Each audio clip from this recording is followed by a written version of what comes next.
ओम शांति। 19 नवंबर।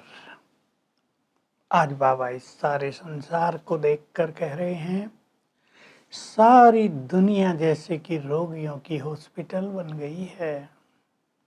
ऐसा कोई मनुष्य नहीं जो कभी न कभी रोगी न होता हो। आजकल तो सभी मनुष्य और लंबा काल तक रोगी हो रहे हैं। बाबा कह रहे हैं, निरोगी तुम तब थे जब वाइसलेस थे, यानी निर्विकारी थे, पवित्र थे। जैसे जैसे पवित्रता बढ़ी, विशेषनेस आई, तुम सभी रोगी बनते गए। भारत में भी और सारे संसार में रोग निरंतर बढ़ते जा रहे हैं। अब मैं आया हूँ तुम्हें निरोग बनाने। तुम पवित्र बनो। तुम मुझे बुलाते हो ना, हे पतित पावन आओ। अब तुम भी मास्टर पतित पावनी गंगा बन गए हो। पवित्र बनेंगे, निरोग होते जाएंगे, तुम्हारी आयु लंबी होती जाएगी। जब तुम सतयुग में थे, देवता थे, लक्ष्मी नारायण का राज था, तब तुम्हारी आयु बहुत बड़ी थी। तुम सदा सदा के लिए निरोगी थे, कंचन काया थी।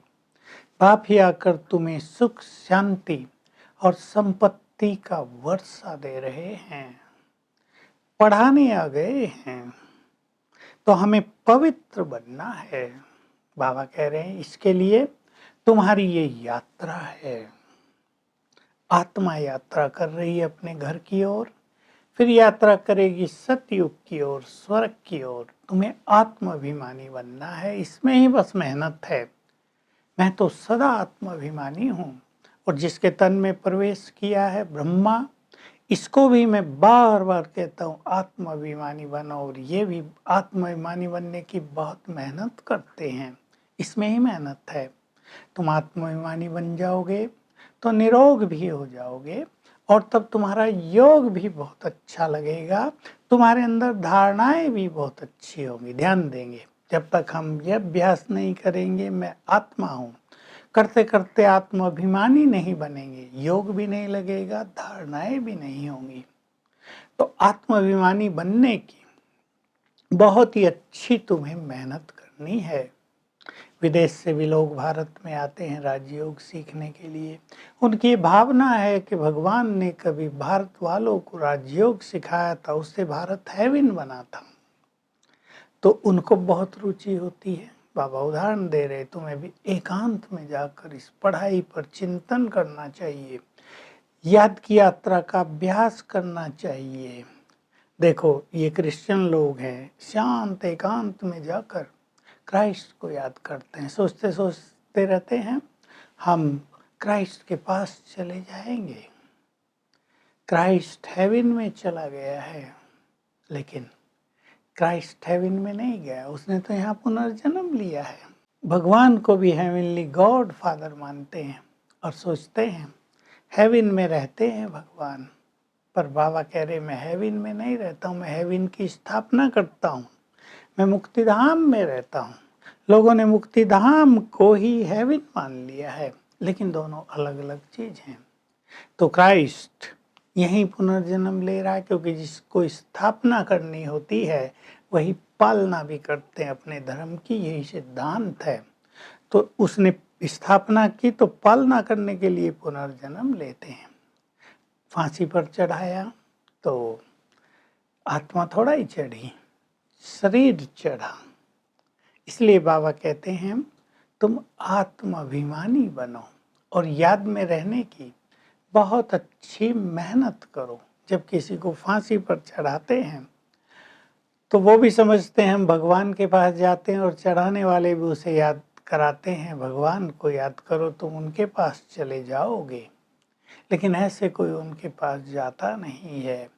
तुम जब इस यात्रा पर रहोगे तब उनके पास जाओगे, और वही प्रैक्टिस तुम इस समय कर रहे हो। तुम्हें सदा बहुत खुशी रहनी चाहिए, कभी मुरझाहट नहीं आनी चाहिए, क्योंकि तुमने मुझे बुलाया है, मैं तुम्हारे पास आया हूँ। ये सोच के ही बहुत खुश रहो, भगवान हमें पढ़ाने आया है, हमारे लिए स्वर्ग की स्थापना कर रहे हैं, हमें घर ले जाएंगे, फिर स्वर्ग में भेजेंगे, बहुत बड़ा राज हमें मिलेगा। ये बार बार याद करते रहो तो कभी मुरझाहट नहीं आएगी। देखो तुम देखते हो, डबल सिर ताज मैं तुम्हें बनाता हूँ। डबल सिर ताज राजाओं के आगे सिंगल ताज वाले माथा झुकाते हैं। अब तो कोई ताज रहा नहीं, डबल ताज बाबा हमें देते हैं। एक राजाई का ताज, दूसरा पवित्रता का ताज चारों ओर रहता है। ये डबल ताज, और वो भी 21 जन्मों के लिए। तुम अगर ये याद करते रहोगे, बार बार इसका चिंतन करोगे, तो तुम अपार खुशी में रहोगे। और जब अपार खुशी में रहोगे तो रोग वैसे भी नहीं होंगे। तो बाबा कह रहे हैं, विष रोगी दुनिया को समाप्त करा के मैं संपूर्ण निरोगी दुनिया की स्थापना करने आ गया हूँ। उसमें तुम मेरे मददगार बन गए हो। बस तुम्हें तो पढ़ाई पे ध्यान देना है और टीचर का रिगार्ड रखना है।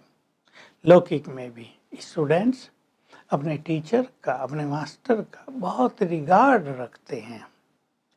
सबने देखा है।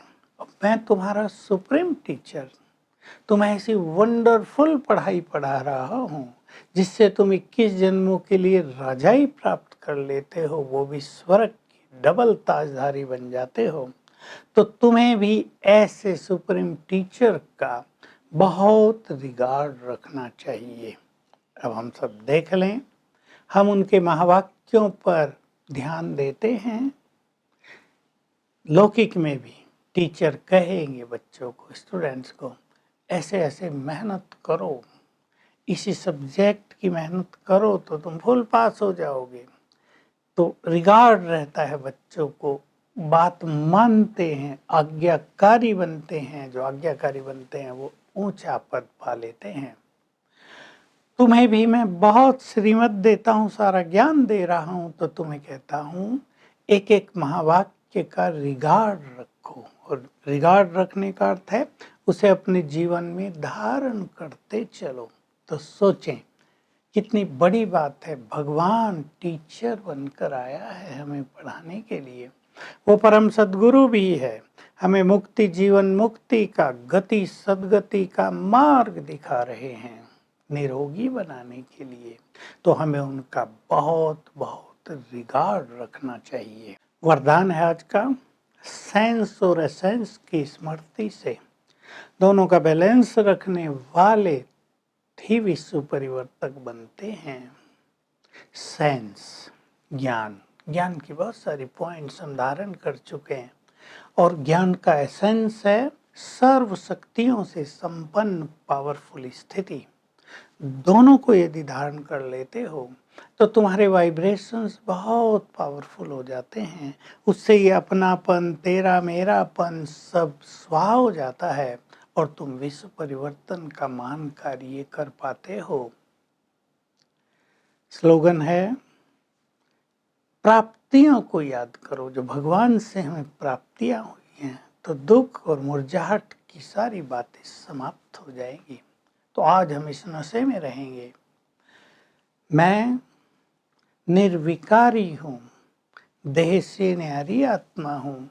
और यात्रा करेंगे, मैं आत्मा उड़ के जा रही हूँ परम धाम में। कुछ देर वहाँ बैठ गई बाबा के पास, फिर वहाँ से नीचे आई तो देवता बन गई।